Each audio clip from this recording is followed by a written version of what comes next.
रात काफी देर हो चुकी थी। फॉग वैली के आसपास कोलंबिया और ईस्ट चाइना सी रीजन की वॉरशिप्स अपनी रोज की पेट्रोल पर थीं। बाहर कड़ाके की ठंड थी, लेकिन जहाज के अंदर का माहौल आरामदायक था। 2 साल से लगातार पेट्रोल चल रही थी। आखिरी फॉग वैली रायट को छोड़ दें तो ज्यादातर समय यहां शांति ही रही थी। दिन प्रतिदिन की पेट्रोल ने सेलर्स को इस बोरिंग जिंदगी का आदी बना दिया था। इसलिए देर रात वे हमेशा की तरह रम और टेक्सास होल्डम के साथ वक्त काट रहे थे। 21वीं सदी के मध्य तक वॉरशिप्स काफी एडवांस्ड हो चुकी थीं, खासकर कोलंबिया की नेवी, जिसे दुनिया की सबसे ताकतवर नेवी माना जाता था। जहाजों में न सिर्फ जबरदस्त कॉम्बैट कैपेबिलिटी थी, बल्कि अंदर का माहौल भी बेहद आरामदायक था। एपोक्लिप्स के बाद आम लोगों की जिंदगी से तुलना करें तो यहां की लाइफ किसी हेवन से कम नहीं थी। शराबियों की चिल्लाहट, जीतने वालों की हंसी और गिलासों की आवाज, सब मिलकर एक अजीब सा शोर बना रहे थे। लेकिन कंट्रोल रूम में फर्स्ट मेट और ड्राइवर पूरी सतर्कता से ड्यूटी निभा रहे थे। फॉग एरिया में जरा सी गलती खतरनाक हो सकती थी, यहां तक कि ईस्ट चाइना सी रीजन की वॉरशिप से टकराव भी। फर्स्ट मेट ने ठंडी नजरों से कहा, एवरीवन अलर्ट रहो, इस जगह पर एक्सीडेंट कभी भी हो सकता है। एक ऑफिसर ने पूछा, सर, क्या आप हाल ही में हुए अटैक की बात कर रहे हैं? वह दंग शेंतोंग द्वारा कराए गए फॉग वैली अटैक की बात कर रहा था। उसी के बाद कोलंबिया ओशन फ्लीट और ईस्ट चाइना सी रीजन ने स्टार आइलैंड को घेर लिया था। बाद में पता चला कि हमला किसी अननोन फोर्स ने किया था। फर्स्ट मेट ने ठंडे स्वर में कहा, दुनिया बदल चुकी है। अब डीप सी में भी ऐसे बीइंग्स हैं जिन्हें प्रोवोक नहीं किया जा सकता। कोलंबियन नेवी अब सिर्फ ऑफशोर एरियाज तक ही डोमिनेट कर सकती है। क्रू ने इसे हल्के में लिया। जब तक लाइफ आरामदायक है, उन्हें और कुछ फर्क नहीं पड़ता। तभी अचानक डिस्प्ले पर रेड लाइट चमकी और अलार्म गूंज उठा। वार्निंग! वार्निंग! फर्स्ट मेट तुरंत स्क्रीन की ओर भागा। क्या हुआ? क्रू मेंबर ने जूम किया। स्टार आइलैंड के ऊपर एक अनयूजुअल फ्लाइंग ऑब्जेक्ट दिख रहा है। फॉग की वजह से साफ नहीं दिख रहा था, बस एक काला सा डॉट आसमान में उड़ता नजर आया। ड्रोन भेजो तुरंत! फर्स्ट मेट ने आदेश दिया। तभी बाहर तेज गड़गड़ाहट हुई। बूम! आसमान में बिजली कड़की और उसी रोशनी में दिखा कि स्टार आइलैंड फॉग वैली की गहराई से कई विशाल आकृतियां तेजी से ऊपर उठ रही हैं। वे ह्यूमनॉइड क्रिएचर्स थे, मोटे मेटालिक आर्मर में ढंके, पीछे मोटी टेल्स के साथ। सबसे आगे 5 सिल्वर आर्मर वाले थे जो अंडरवर्ल्ड के गेट कीपर्स जैसे दिखते थे। उनके पीछे ब्लैक एंड व्हाइट आर्मर वाले और फिर ग्रीन आर्मर की विशाल टुकड़ी सख्त फॉर्मेशन में। ये एक डिसिप्लिन्ड आर्मी थी। वॉरशिप ने कई ड्रोन्स भेजे, पर ब्लैक एंड व्हाइट आर्मर वाला एक कमांडर सा दिखने वाला क्रीचर बस हाथ उठाते ही इनविजिबल शॉक वेव से सभी ड्रोन्स चकनाचूर कर गया। यह दृश्य वॉरशिप तक ट्रांसमिट हो चुका था। फर्स्ट मेट सुन्न रह गया। हेडक्वार्टर्स को रिपोर्ट करो, लेवल 1 अलार्म। मेनगन स्टार आइलैंड की दिशा में उठी। तभी सिल्वर आर्मर वाले लीडर ने इशारा किया। Black and white armour commander दर्जनों ग्रीन आर्मर सोल्जर्स के साथ वॉरशिप की ओर बढ़ा। जब डिस्टेंस अभी 5 से 6 किलोमीटर ही था, कमांडर ने अपने अजीब वेपन से हवा में स्लैश किया। अगले ही पल पूरी वॉरशिप बीच से साफ 2 हिस्सों में कट गई। 1 अरब से ज्यादा लागत वाली यह सुपर बैटलशिप टोफू की तरह बिखर गई।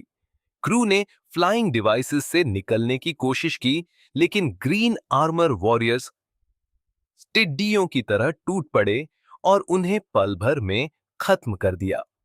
लेफ्टिनेंट कर्नल कैप्टन, जिसका एबिलिटी इंडेक्स 9300 था, जायंट क्रॉस लेकर बचाव को आया, लेकिन एक ग्रीन आर्मर वॉरियर उसके आर पार निकल गया।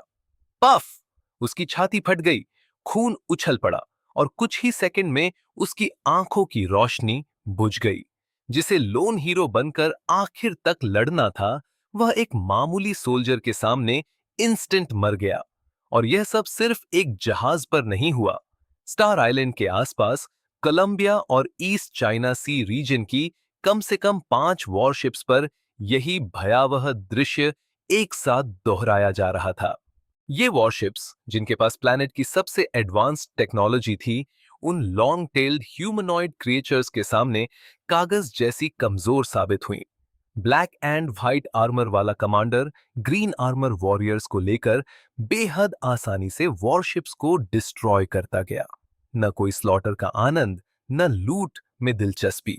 वॉरशिप तबाह करके और सोल्जर्स को खत्म करके वे तुरंत वापस लौटे और 5 सिल्वर आर्मर के सामने रिपोर्ट किया। पांचों सिल्वर आर्मर ने आपस में धीमी फुसफुसाहट में बात की। फिर 5 सिल्वर स्ट्रीम्स ऑफ लाइट बनकर अलग अलग दिशाओं में उड़ गए। उनके पीछे ब्लैक एंड व्हाइट आर्मर और ब्लू आर्मर वाली टुकड़ियां चली। करीब 100 की एक फोर्स सीधे कोलंबिया नेवल बेस की ओर बढ़ी, जबकि बाकी नॉर्थ वेस्ट की लैंड दिशा में निकल गई। ईस्ट चाइना सी रीजन फॉग वैली की वॉरशिप से इंटेलिजेंस डिपार्टमेंट को रिपोर्ट मिली और तुरंत अलर्ट जारी हुआ। टॉप लीडर्स को खबर भेजी गई, लेकिन सुप्रीम कमांडर ली ग्वांगशाओ गहरी नींद में थे।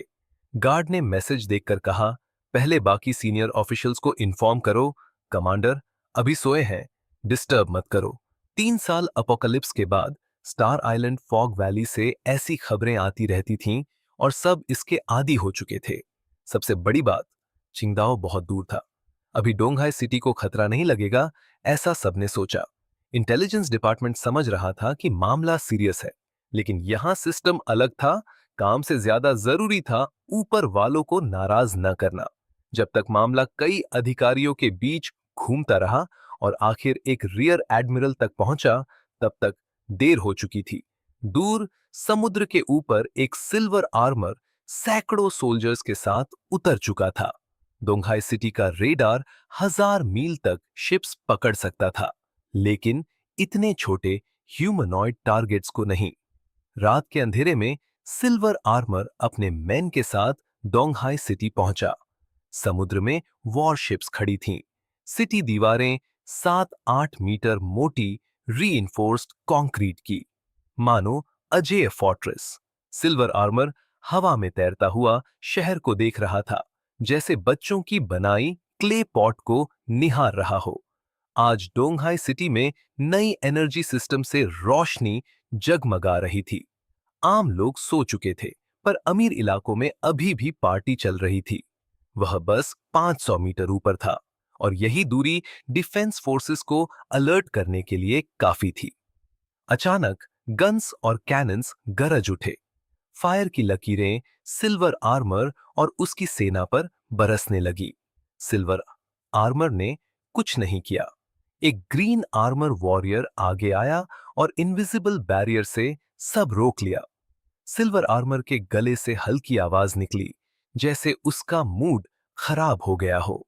वह अचानक जायंट सिटी वॉल की ओर बढ़ा। एम्यूनिशन उसके आर्मर से टकराकर स्पार्क्स बन गई। बूम! वह कैनन बॉल की तरह दीवार पर उतरा।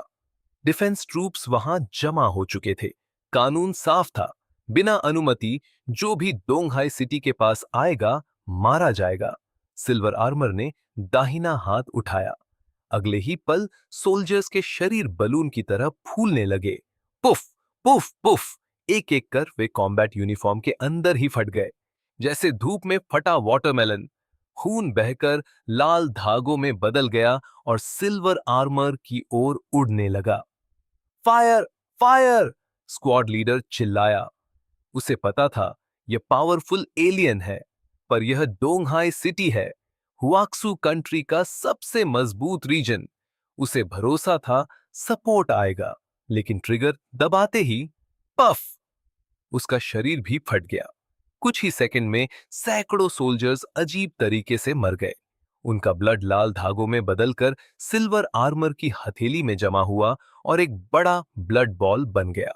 उसके पीछे खड़े सोल्जर्स शांत थे, मानो कमांडर के प्रदर्शन का इंतजार कर रहे हों।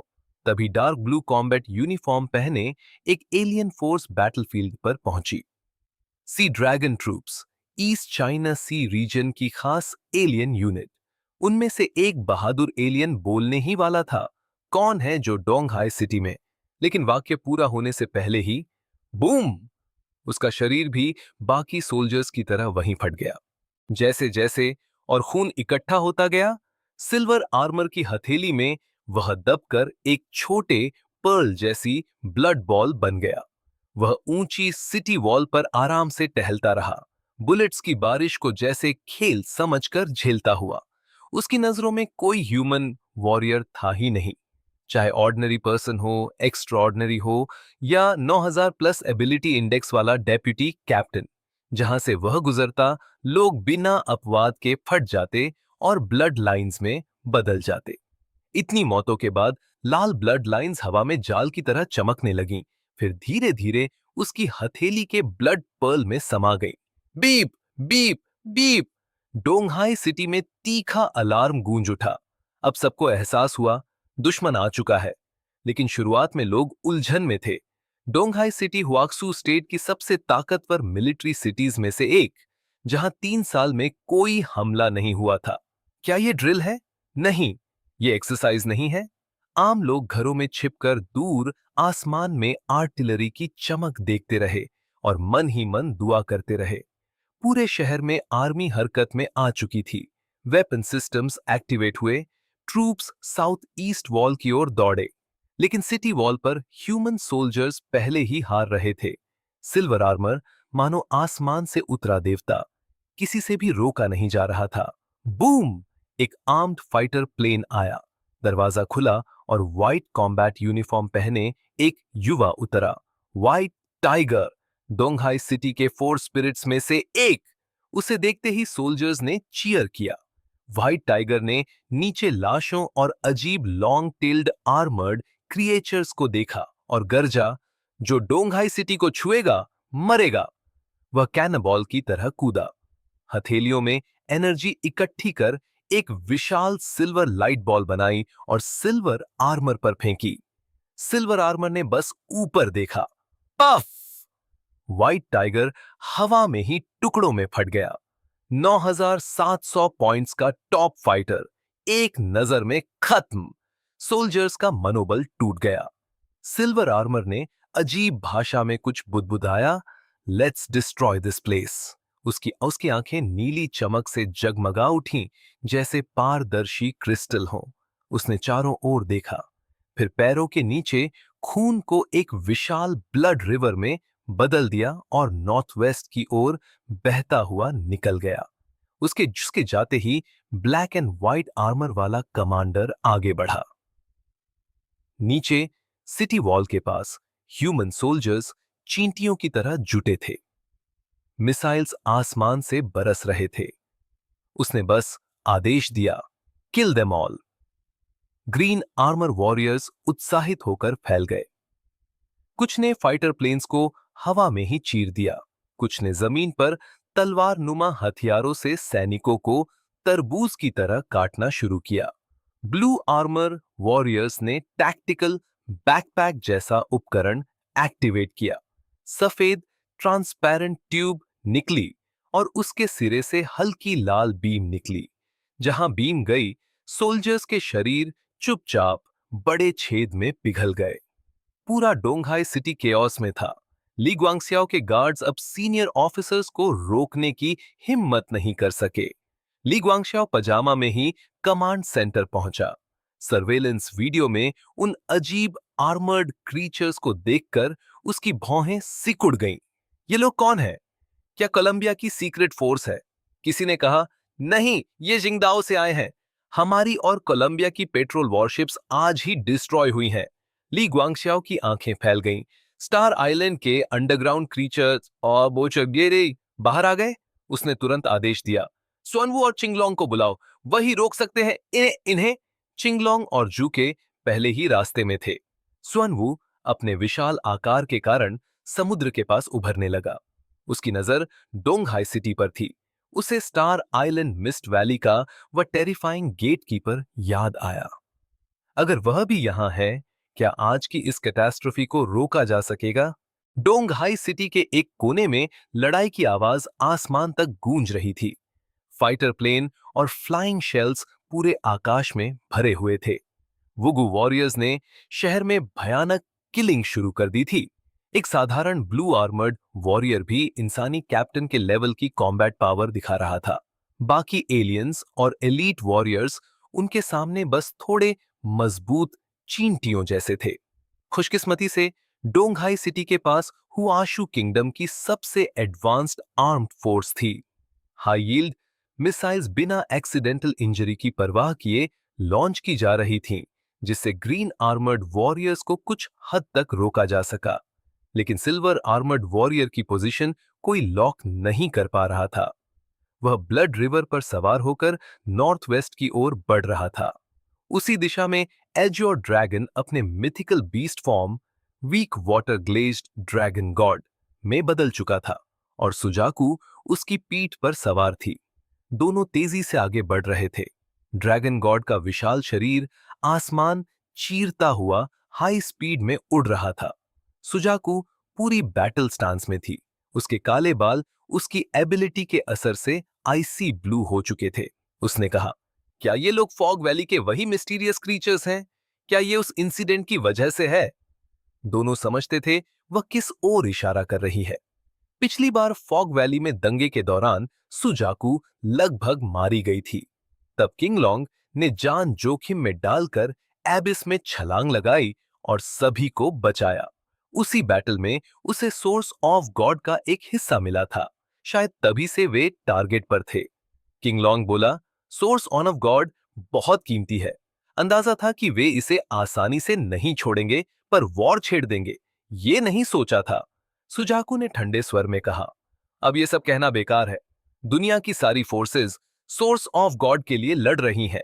हमने गलत नहीं किया, बस ये नहीं सोचा था कि अंडरग्राउंड वर्ल्ड के क्रीचर्स मानव टेरिटरी पर बड़े पैमाने पर अटैक करेंगे। अचानक किंगलोंग रुक गया। Somebody is coming!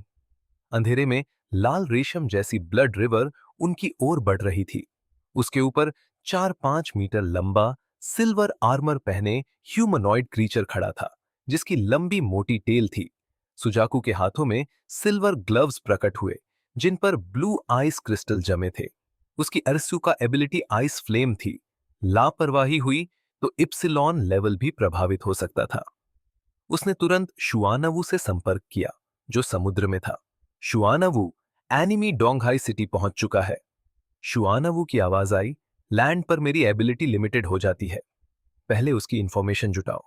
मैं शुआनगुआंग कैनन से सपोर्ट दूंगा। सिल्वर आर्मर उनके सामने रुका।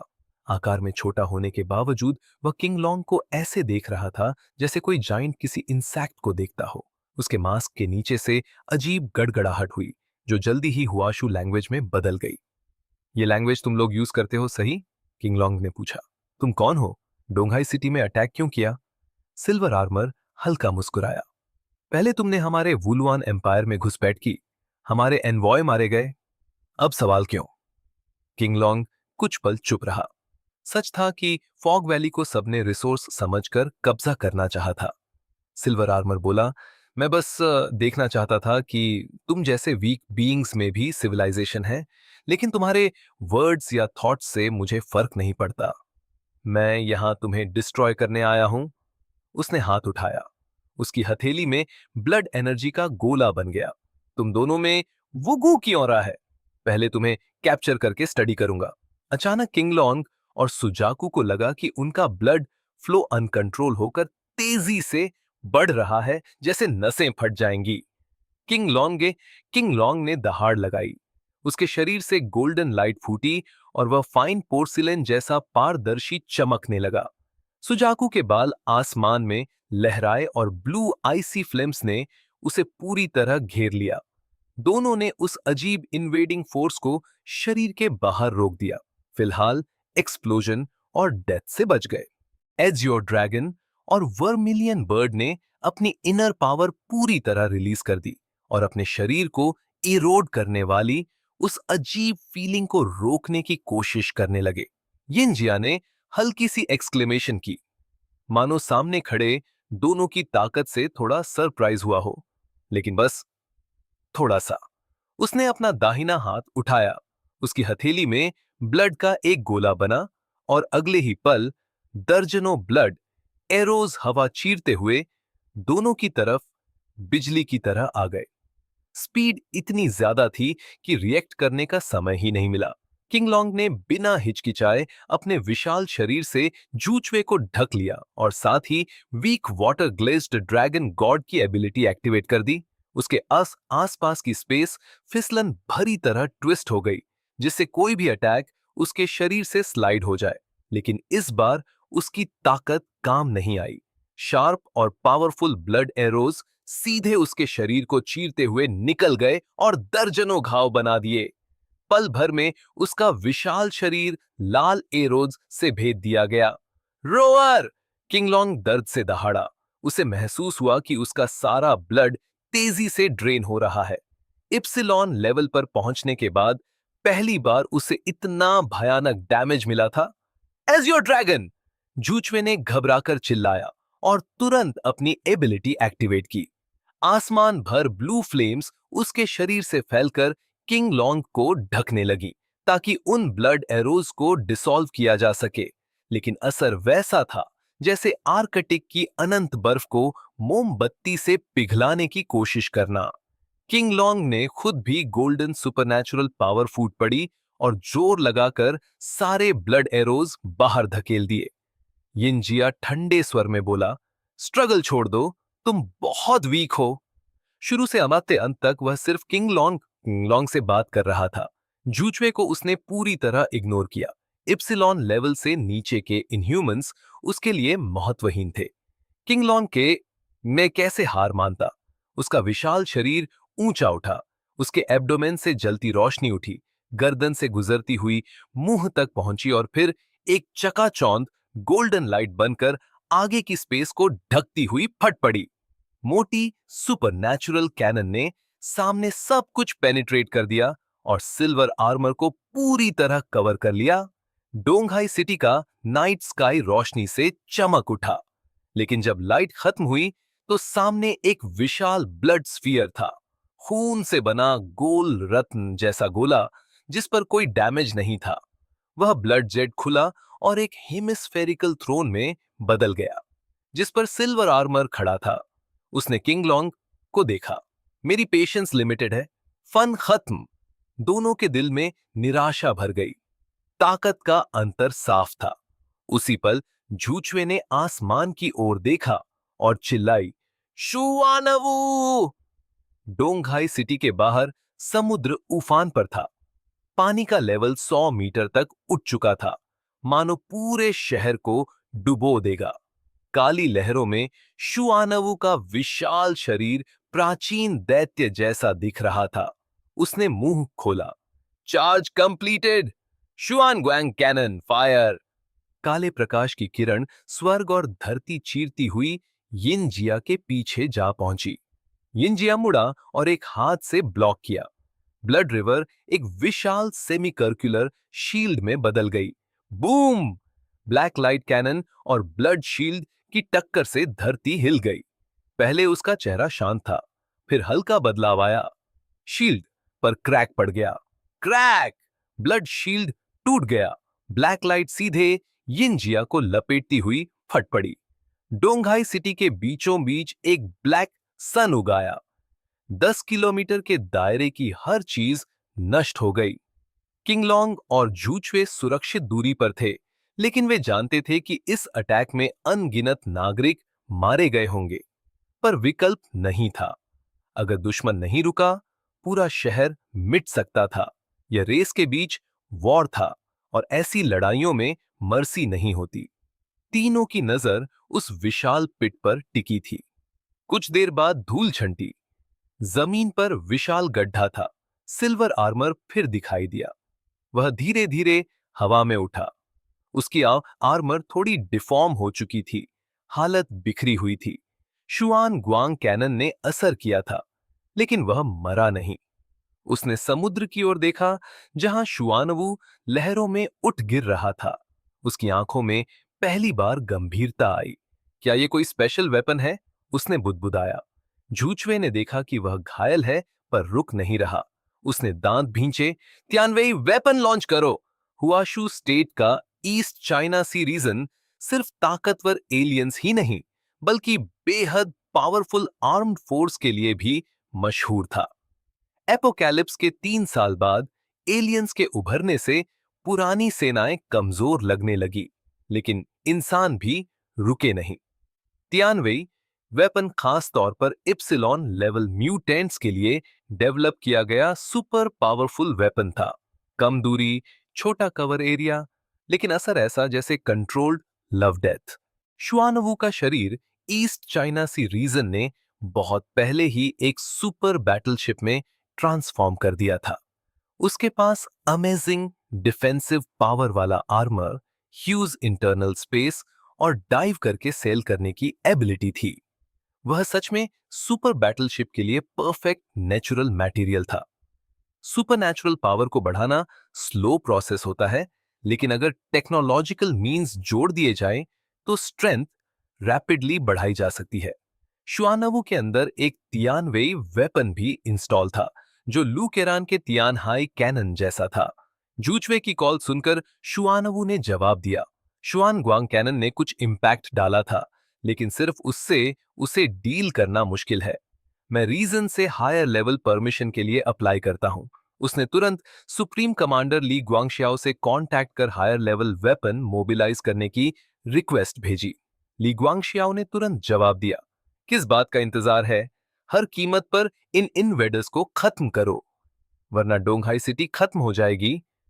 सिचुएशन अर्जेंट थी, इसलिए उसने जरा भी हिचकिचाहट नहीं की। Received, permission obtained.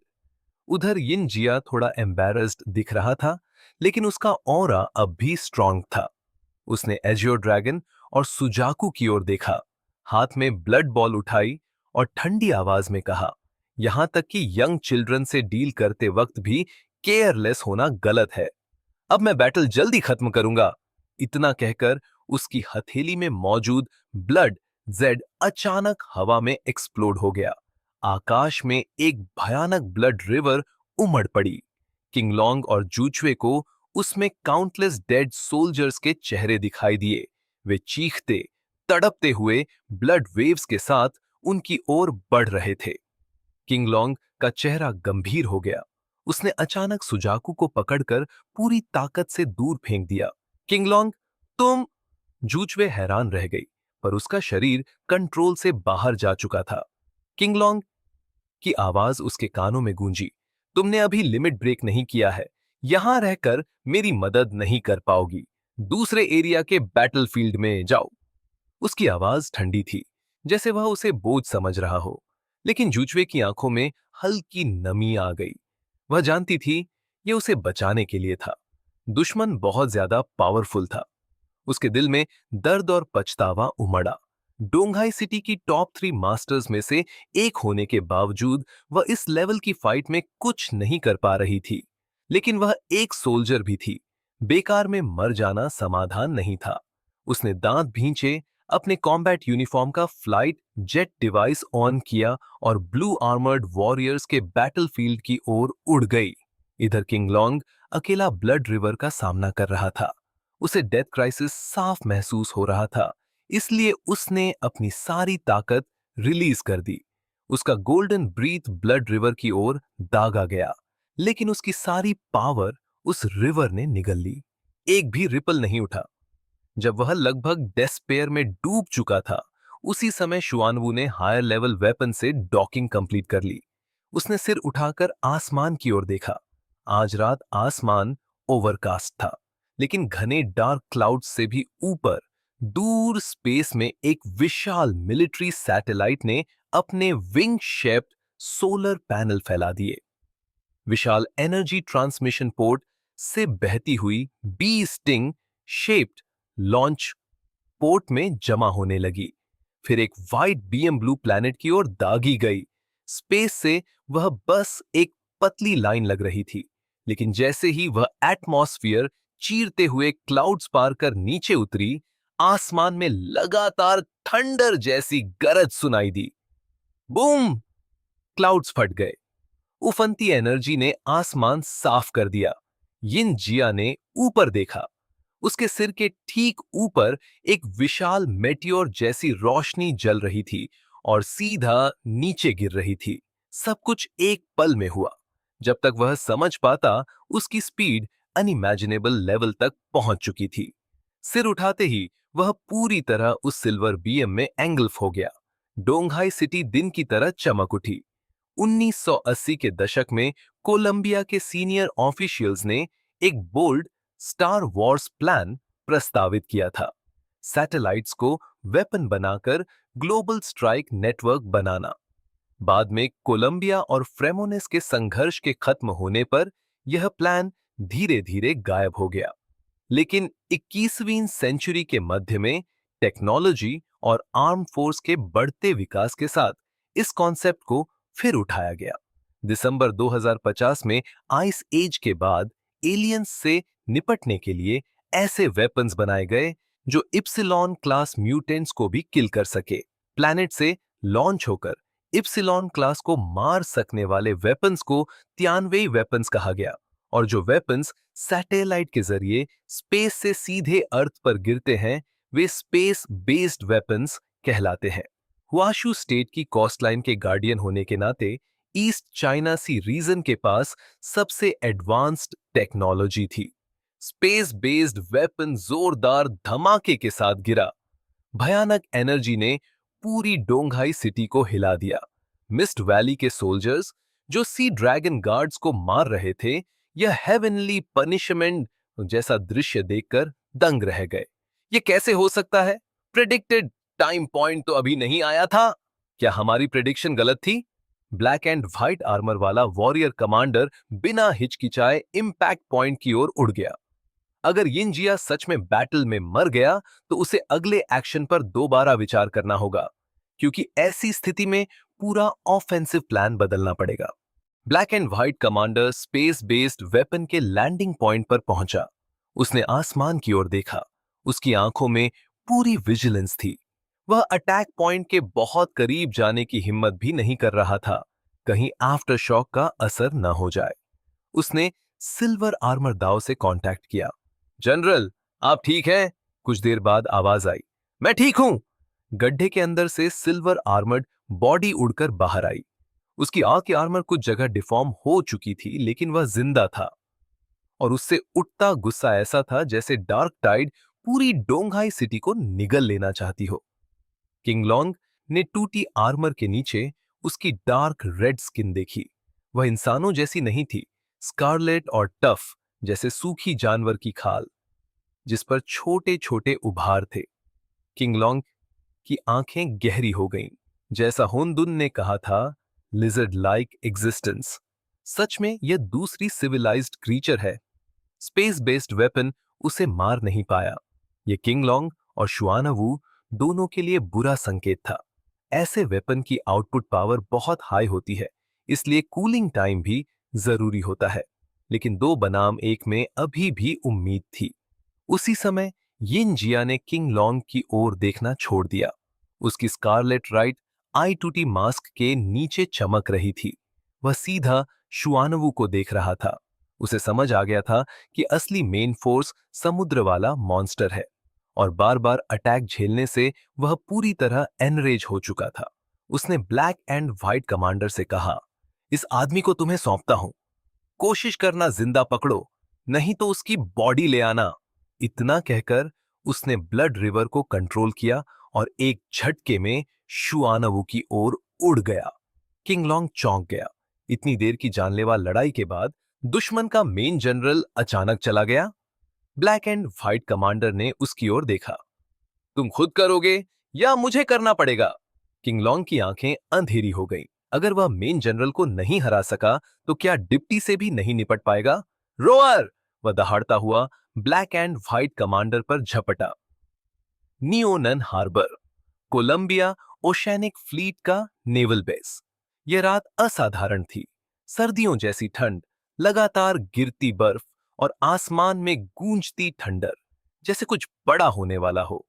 हेल्स चेन्स के कैप्टन रियर एडमिरल कैटल्स अभी भी अपनी नाइट लाइफ एंजॉय कर रहे थे। उनकी विला के अंदर हर तरफ कपड़े और खाली वाइन बॉटल्स बिखरी थीं। वह एक बड़े राउंड बेड पर लेटे थे। चारों ओर कम कपड़ों में लड़कियां फैली हुई थीं। कैटल्स का मस्कुलर अपर बॉडी मोटे बालों से ढका था। वह पूरी तरह ड्रंकन ड्रीम्स में डूबा हुआ था। बूम! बाहर थंडर गूंजी। कैटल्स ने खिड़की से बाहर देखा और उसकी मुस्कान गायब हो गई। उसे अचानक खतरे का एहसास हुआ। वह उठकर खिड़की के पास गया। दूर काला समुद्र उफान ले रहा था, जैसे कुछ भयानक पास आ रहा हो। उसे अजीब बेचैनी हुई। आखिरी बार ऐसा एहसास उसे एदो में 3 ब्लैक रोब्ड मॉन्स्टर्स से मिलने पर हुआ था। Damn it! आज रात कुछ होने वाला है। वह बाथरूम गया, अपने वाटर कंट्रोल एबिलिटी से शरीर से अल्कोहल निकाल दिया, फिर कपड़े पहनते हुए कैनेरो को कॉल किया। हे कैम! कैप्टन, क्या हुआ? पता नहीं, बस अजीब फीलिंग है। शायद कुछ होने वाला है। कैनेरो बोला, क्या आपको लगता है कि एनिमी अटैक हो सकता है? कौन पागल कोलंबिया के नेवल पोर्ट पर अटैक करेगा? फिर उसे याद आया, वैसे आज रात शिंगदाओ के पास हमारी 2 वॉरशिप्स डिस्ट्रॉय हुई थीं। कैटल्स बोला, सावधान रहो बस। कैनेरो ने कॉल खत्म की, लेकिन वह लापरवाह नहीं था। वह अपनी लंबी स्नाइपर राइफल लेकर वॉच टावर पर गया। ऑप्टिकल साइट से उसने समुद्र स्कैन किया। सब शांत था। उसकी आंखों में हल्की ब्लू लाइट चमकी। उसकी एबिलिटी वॉचर थी। वह दूर तक और गहराई में देख सकता था। जैसे ही उसने गहरे समुद्र में देखा, उसका चेहरा बदल गया। काले पानी के नीचे एक अकल्पनीय बीहेमोथ लहरों को चीरता हुआ नेवल बेस की ओर बढ़ रहा था। सैकड़ों मीटर लंबा विशाल मॉन्स्टर। अचानक उसने अपनी विशाल काली आंखें खोली। दूर खड़े कैनेरो से उसकी नजर मिली। कैनेरो 2 कदम पीछे हट गया और तुरंत वॉइस मैसेज भेजा, कैटल्स, खेल बंद करो। नेवल बेस के पास एक टेरिबल मॉन्स्टर आ गया है। जैसे उसकी बात का जवाब देते हुए नेवल बेस से 10 नॉटिकल माइल दूर समुद्र के नीचे एक विशाल शैडो उभरा।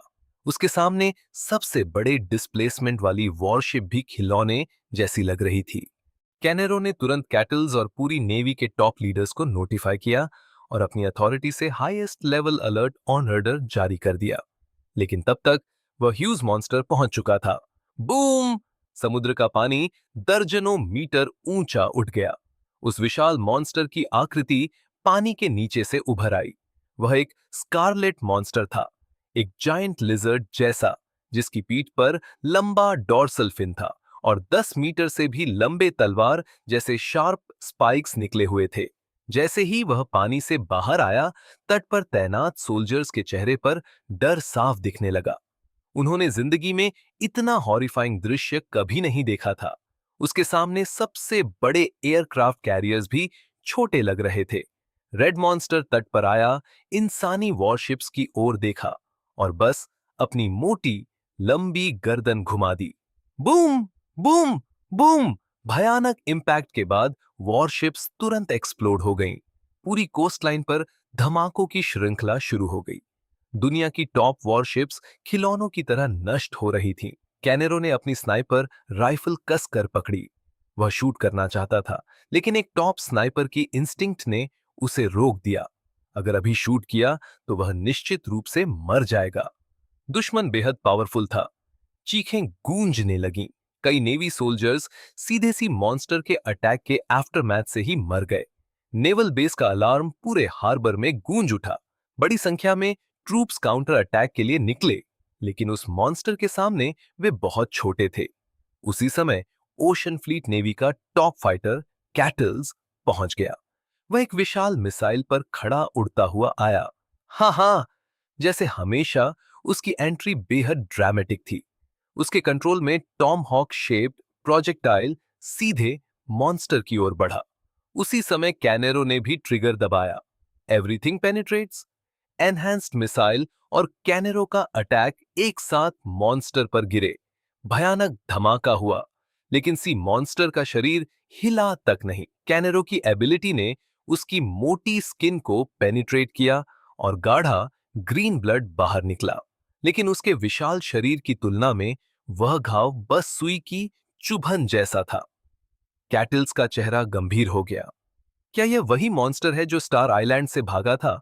उसे अंडरवर्ल्ड गेटकीपर से अपनी पिछली हार याद थी। अब वह पहले से ज्यादा स्ट्रांग था। ब्लैक चैरियट की लिमिट पार कर चुका था।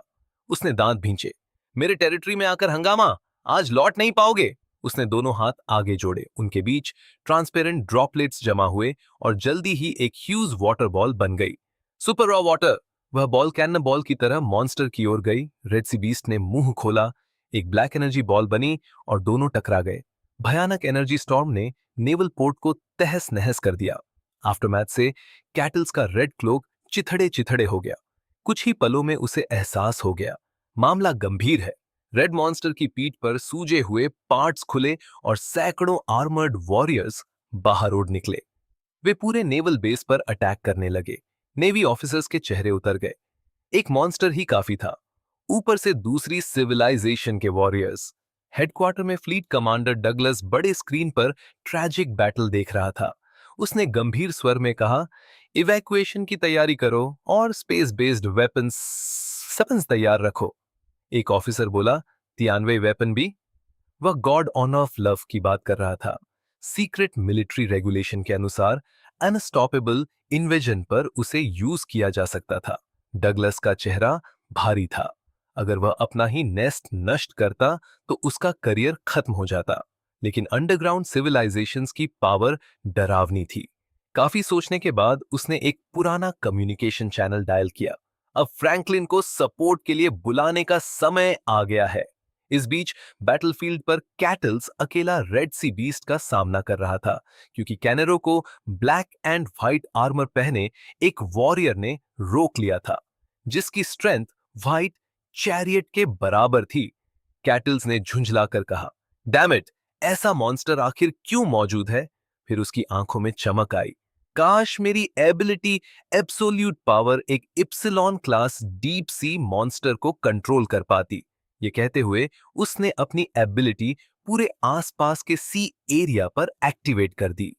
अचानक आसपास के पानी से बड़ी संख्या में म्यूटेटेड सी बीस्ट्स ऊपर आने लगे, जैसे उबलते पानी में पकौड़े तैरते हो। पूरा समुद्र उनसे भर गया। कैटल्स ने दांत भींचे। मैं कभी सी ग्रुप से नहीं डरा, खासकर ग्रुप बैटल से। कैटल्स की एबिलिटी एब्सोल्यूट पावर के समन के बाद पोर्ट के पास समुद्र से अनगिनत सी बीस्ट्स बाहर उमड़ पड़े। उनकी संख्या इतनी ज्यादा थी कि मिस्ट वैली ट्रूप्स भी चौंक गए। उनमें से कई अपर डेल्टा लेवल की स्ट्रेंथ रखते थे। भले ही वे सुपर लार्ज रेड सी बीस्ट के लिए खतरा न हो, लेकिन साधारण ब्लू आर्मर्ड वॉरियर्स के लिए वे बेहद टफ ओपोनेंट थे। कैटल्स कभी वन ऑन वन फाइटर नहीं रहा। लार्ज स्केल कोलिजन वॉर में उसकी ताकत अपने पीक पर पहुंचती है। Row or, row or! सीबीस्ट्स ने डरावनी दहाड़ लगाई और कैटल्स के कमांड में अपनी जान की परवाह किए बिना फॉग वैली ट्रूप्स पर टूट पड़े। रेड सी मॉन्स्टर ने यह देखा। उसे लगा ये छोटी मछलियां थोड़ी परेशान कर रही हैं और वह पहले इन्हें खत्म करना चाहता था, लेकिन कैटल्स ने मौका नहीं दिया। वह जोर से हंसा, मुट्ठी उठाई और सुपरमैन की तरह आगे बढ़ा। उसके पीछे सैकड़ों मीटर ऊंची वेव्स उठी। समुद्र में उसकी कॉम्बैट इफेक्टिवनेस कई गुना बढ़ जाती थी। रेड सी बीस्ट ने बिना झिझक अपने विशाल शरीर को समुद्र से बाहर उछाला। उसका लंबा संकरा सिर एक विशाल स्किमिटर की तरह कैटल्स की ओर झूला। एयर में सोनिक बूम गूंजा। रास्ते में आने वाली वॉरशिप्स और सी बीस्ट्स टुकड़े टुकड़े हो गए। Superman body! कैटल्स मुस्कुराया और अपनी मुट्ठी से टकराया। उसके शरीर को ट्रांसपेरेंट सुपर रॉ वाटर ने ढक लिया था, वह पदार्थ जो सब कुछ डिसॉल्व कर सकता था। टक्कर के क्षण में उसे अपनी मुट्ठी से पूरे शरीर में अकल्पनीय फोर्स महसूस हुई। क्रैक! उसकी बांह की हड्डियां टूट गईं, लेकिन उसी पल सुपर रॉ वाटर फटकर रेड बीस्ट की गर्दन तक फैल गया। बीस्ट की स्किन और फ्लैश पिघलने लगे। कैटल्स समुद्र में जा गिरा। रेड बीस्ट की गर्दन से व्हाइट स्मोक उठी। घाव भयानक था, पर उसके विशाल शरीर के लिए मामूली। अचानक समुद्र फिर फटा। कैटल्स बाहर निकला। उसकी मुड़ी हुई बांह स्प्रिंग गेजे की तरह अपनी जगह लौट आई। उसकी सुपर ह्यूमन बॉडी में जबरदस्त सेल्फ हीलिंग थी। वह था ओशन का लॉर्ड कैटल्स, कोलंबिया की सबसे सफल ह्यूमन ट्रांसफॉर्मेशन। जेनेटिक इंजीनियरिंग ने उसे दुनिया के टॉप मॉडिफाइड वॉरियर्स में ला खड़ा किया था। वह रुका नहीं था, उसका शरीर लैब का नियमित मेहमान रहा था, लेकिन बदले में उसने पावर पाई थी। कमाल है, वह हंसा। रेड सी बीस्ट ने उसे देखा, उलझन के साथ। इतना छोटा इंसान फिर भी हंस रहा है। उसने मुंह खोला। एक ब्लैक एनर्जी बॉल जमा हुई, उसके लिए छोटी पर इंसानों के लिए ट्रक जितनी बड़ी। कैटल्स ने खतरा महसूस किया, पर उसकी आंखों में सिर्फ बैटल लस्ट थी। तभी सिस्टम की आवाज आई, तियानवेई वेपन रेडी, कृपया अपना वेपन रिसीव करें। नेवल बेस से एक मेटल गेट खुला, ब्लू फ्लेम्स के साथ कुछ उसकी ओर धकेला गया। वह था 10 मीटर से लंबा जायंट कैनन बैरल, पूरी तरह ब्लैक, बेहद कॉम्प्लेक्स मैकेनिकल स्ट्रक्चर वाला, इतना भारी कि साधारण इंसान उठाने की सोच भी न सके। लेकिन कैटल्स ने उसे बाजूका की तरह उठा लिया। उसने रेड बीस्ट पर निशाना साधा और फायर। उसी क्षण रेड बीस्ट की ब्लैक सुपरनैचुरल कैनन भी फायर हुई। ब्लू बीएम और ब्लैक बीएम एयर में टकराए। बूम! जैसे विशाल चट्टान पानी में गिरी हो। एनर्जी स्फीयर बना और पूरे समुद्र में स्टॉर्म उठा। सी बीस्ट्स और फॉग वैली वॉरियर्स उसमें खिंच गए। कई सीधे एनर्जी से कणों में बदल गए। शंघाई नेवल बेस पर विशाल वेव्स गिरी। साधारण सोल्जर्स बेबस भाग रहे थे। इस लेवल की लड़ाई में वे कुछ नहीं कर सकते थे। एक टक्कर के बाद रेड सी बीस्ट की आंखों में पहली बार गंभीरता आई। इतना छोटा इंसान फिर भी मुकाबला कर रहा है। 6 पीढ़ियों की टेक्नोलॉजिकल डेवलपमेंट, इस लेवल तक डिस्ट्रक्शन जल्दी क्यों आया? समझ में आता है। एक और फेल्योर प्रोडक्ट के कैटल्स ने तियानवेई वेपन को देखा, अफसोस के साथ। कितनी पावरफुल चीज है, काश इसे साथ ले जा पाते। यह वेपन पावरफुल था, लेकिन भारी, स्लो चार्जिंग और पोर्टेबल नहीं। लॉन्ग रेंज के लिए डेथ ऑन ऑफ लव ज्यादा कन्वीनियंट था। उधर black and white armour leader fog valley warriors के साथ नेवल बेस पर उतर चुका था। वह जल्दी से इस जगह को वाइप आउट करना चाहता था, लेकिन अंधेरे में एक गन उसकी ओर टिकी थी। पूर्व Billy the Kid, Yasin Canero. Epsilon level पर प्रमोशन के बाद उसकी एबिलिटी में क्वालिटेटिव चेंज आ चुका था। शिंगदाओ फॉग वैली में झांगी से हारने के बाद उसने अपनी वेपन चॉइस में लॉन्ग रेंज स्नाइपर राइफल जोड़ ली थी। गनर की असली ताकत, लॉन्ग डिस्टेंस अटैक। और अभी वह अंधेरे में छिपा अपने असली बैटलफील्ड में था। Black and white commander fog valley के एलीट ट्रूप्स को लेकर नेवल बेस पर टूट पड़ा। वे बड़े पैमाने पर डिस्ट्रक्शन और स्लॉटर करने ही वाले थे कि अंधेरे में एक लार्ज स्नाइपर राइफल चुपचाप उसके सिर पर लॉक हो चुकी थी।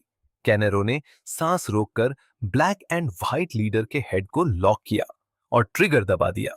मजल से ब्लैक लाइट की बीम निकली और पलक झपकते उसके सामने पहुंच गई। अटैक का एहसास होते ही ब्लैक एंड व्हाइट कमांडर का माथा ठंडा पड़ गया।